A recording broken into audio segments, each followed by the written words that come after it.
Hi guys! Nandito po tayo sa First Park Homes Naik, yung project natin in Cavite na along Governor's Drive.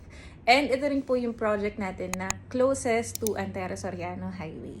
Yung nearest supermarket naman po dito is around 3 to 5 minutes drive lang po, si Walter Mart Naik. And 5 to 7 minutes drive lang din po si SM Trece Martires. So right now po ang available units natin dito kay First Naik or Calista Townhouses.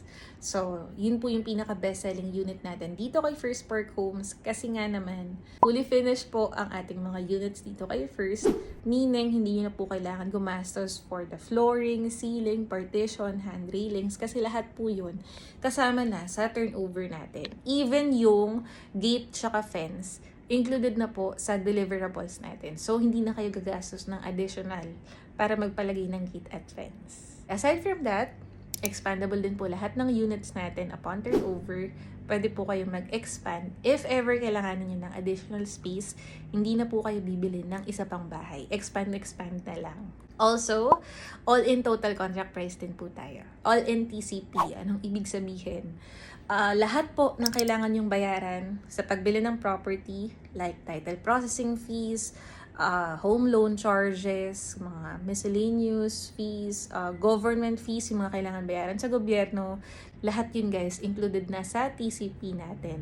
Even yung move-in fees, yung pakabit ng water and electricity, kasama na din po sa TCP. Yun po talaga ang advantage natin dito kay First. Fully finished units, all in TCP, expandable pa upon turnover yung mga houses natin.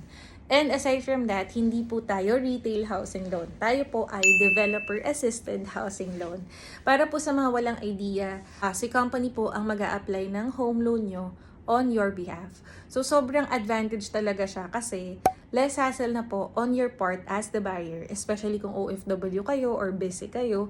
Kasi nga, hindi nyo na kailangan magpabalik-balik between banko and developer. And also, si buyer po, makakapag-focus siya ngayon na ang mga requirements na lang na isasubmit niya, si mga requirements on his part as the buyer. Like, proof of income, proof of billing, proof of civil status, yung mga ganon. Yung mga mother title, yung mga requirements po sa developer side, hindi nyo na po kailangang isipin yun kasi nga si bangko at si developer na po yung nag-uusap about those requirements. If interested po kayo, marami tayong projects, hindi lang po si First Naik. Actually, konti na lang, 30 projects na tayo nationwide. So, marami po tayong projects. Please message me on my Facebook page. You can also contact me on Viber and WhatsApp. Please message me first so I can assist you properly and para masendan ko rin